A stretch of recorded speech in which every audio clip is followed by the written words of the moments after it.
ngiyababingelela mase ngithi my name is Mandela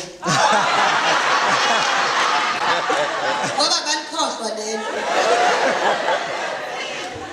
so nje muhlangana nabantu baphesheya ubabuza ukuthi uba uMandela bazothi intombazane yakwaMasha eHlamashaya. And I really get upset ngokuthi thina even in 2017 sisafosele ukuthi kube khona ingane enegama lesikole. Ingakho nami mengidlana nomlungu introduce kumina athi hi I'm John ithi Qon.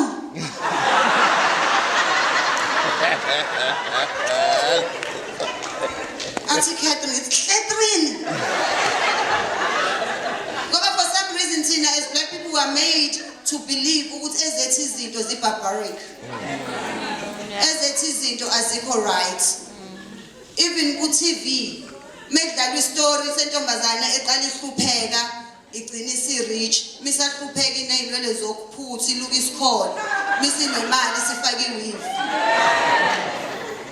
Even izinto abasithengisela zona ukuthi siyifake ema-country relaxer shuthi iy'nwele zethu thina zine-stress.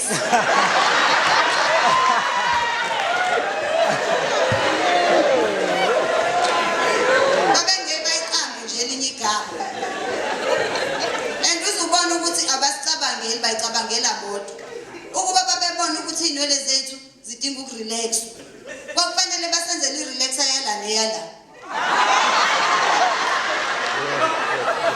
ngoba kusiza ukuthi inwele ziflat la niyafika enzansi how still wool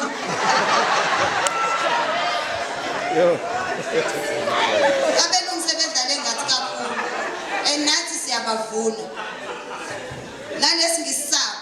It's about time ukuthi kube ibona abafunda ama languages ethu eAfrica because that's why we are so confused. Basifika la sihlele kumnandi sirelaxile but we discovered Africa. How do you discover a continent with millions of people already living in it and you say we discovered it?